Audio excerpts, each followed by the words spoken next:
राम राम। जैसा कि पिछले प्रसंग से आपको मैं अढ़ैये की कथा सुना रहा था, किस तरह इस एकादशी पे उसका भोजन प्रभु श्री राम और मां जानकी ने समाप्त किया। उसके लिए फिर एक निवाला बचा। उसने कहा कि तुम ही खा लो, मैं सोचूंगा आज मेरी फिर एकादशी हो गई। 15 दिन बाद तीसरी एकादशी आई मेरे भाई बहन।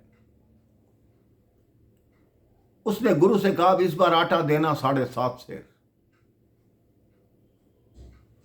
पहले सेर चलते थे मेरे भाई बहन, आजकल किलो चलते हैं।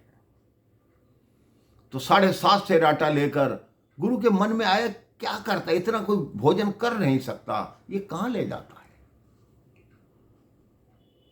उसके पश्चात उसने 7.5 सेर का भोजन बनाया, फिर थाली में परोसा, फिर उस पर कपड़ा डाला और कहा गुरु के ठाकुर आकर भोग लगाओ। जब राम और मां जानकी चलने लगे तब लक्ष्मण जी ने कहा कहां जा रहे हैं, मैं भी साथ चलूंगा। इस बार वो तीनों आ गए मेरे भाई बहन, और तीनों ने उसका वस्त्र उठाकर भोजन करना आरंभ किया। उसने फिर आंख खोली और कहा अब क्या है, ये कौन है। उन्होंने कहा ये छोटे ठाकुर। फिर तीनों पूरा भोजन खा गए। अब उसको बहुत दुख हुआ कि आज 3 एकादशी हो गई, मुझे एक निवाला खाने को नहीं मिलता। गुरु कह रहा है ठाकुर आता नहीं, और ये ठाकुर पता नहीं हर बार किसी ना किसी को ले आता है। चौथी एकादशी आई मेरे भाई।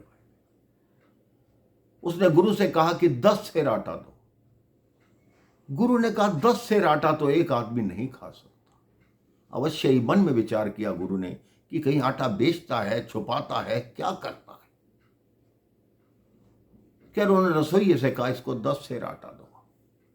अब अढ़ैये ने सोचा अगर 10 सेर का भोजन बनाऊंगा तो सुबह से शाम तो मुझे भोजन बनाने में हो जाएगी।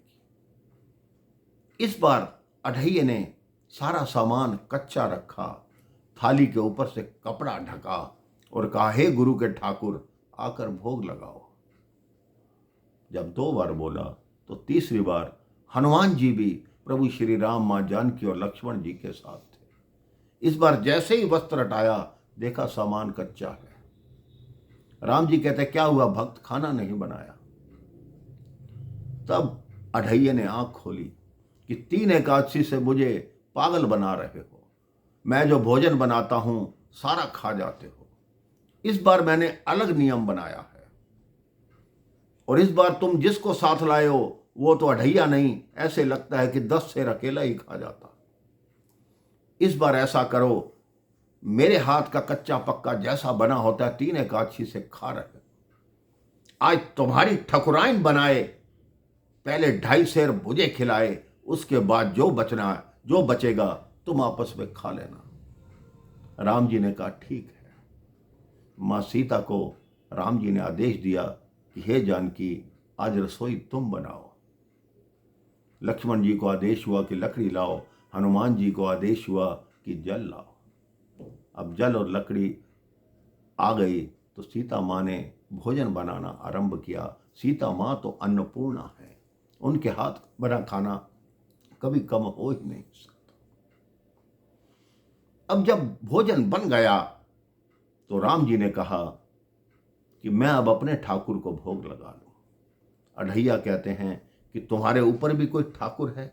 उन्होंने कहा मेरा भी ठाकुर है, मैं उनको भोग लगा लूं। जैसे ही भोजन बना उसी थाली में परोसा गया। राम जी ने आंखें बंद की कि हे भगवान शिव आके भोग लगाओ। भगवान शिव ने नेत्र खोले, ओहो मां जानकी ने रसोई बनाई है। वो 10,000 गणों के साथ उसी जंगल में प्रकट हो गए। अढ़ैया बोला जिसको मर्जी बुलाओ, जितने मर्जी बुलाओ, लेकिन मेरी शर्त को याद रखना, पहले 2.5 सेर मैं खाऊंगा, उसके बाद तुम बांटते रहना। जब मां सीता की रसोई के बारे में पता लगा तो सारे देवता वहां एकत्रित हो गए। शची के साथ इंद्र, ब्रह्मा जी, सरस्वती के साथ वो सारे देवता उसी जंगल में प्रकट हो गए।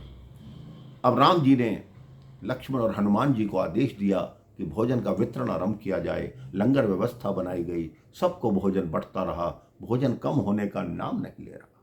जब उस बालक के पास आए तो एक निवाला बचा मेरे भाई बहन। उस बालक ने थाली उठाकर दूर फेंकी। कि तुम झूठे हो गुरु के ठाकुर। तुमने मुझे कहा था कि पहले 2.5 सेर तुम्हें खिलाऊंगा, उसके बाद बांटूंगा। राम जी ने कहा 3 एकादशी मैंने तुझे भूखा रखा, क्योंकि तीनों एकादशी मोक्षदायिनी एकादशी थी। आज मेरे कहने से प्रसाद समझकर तुम ये एक निवाला खा लो। उस बालक ने जो कहा मेरे भाई बहन, उसे सुनकर आंख में आंसू आते। उस बालक ने कहा, बचपन से लेकर आज तक मैंने मां की गोद में बैठकर नहीं खाया, एक बार अपनी ठकुराइन को कहो कि मुझे अपनी गोद में बिठाकर खिलाए। मां सीता ने उस बालक को अपनी गोद में बिठाया, वो एक निवाला खिलाया। उस बालक ने कहा, मेरा पेट भर गया। फिर वो बालक बोला, हे गुरु के ठाकुर और उसके ठाकुर यहीं रुकना। मेरे गुरु मुझ पर शंका करता है कि मैं शायद आटा बेचता हूं, भोजन बेचता हूं। आपको मेरी शपथ है, यहीं रुकना होगा। अपने गुरु का हाथ पकड़ा, आश्रम में गया और लेकर आया। गुरु ने देखा कि सारे देवी देवता भगवान यहाँ उपस्थित हैं। भगवान के चरण बाद में पड़ा, पहले अपने शिष्य के चरणों में पड़ा कि मैं धन्य हो गया जो तेरे जैसा शिष्य मिला। मेरी दाढ़ी सफेद हो गई, लेकिन आज तक प्रभु दर्शन नहीं हुए। तुमने एक बार भाव से बुलाया, प्रभु कैसे दौड़े आए।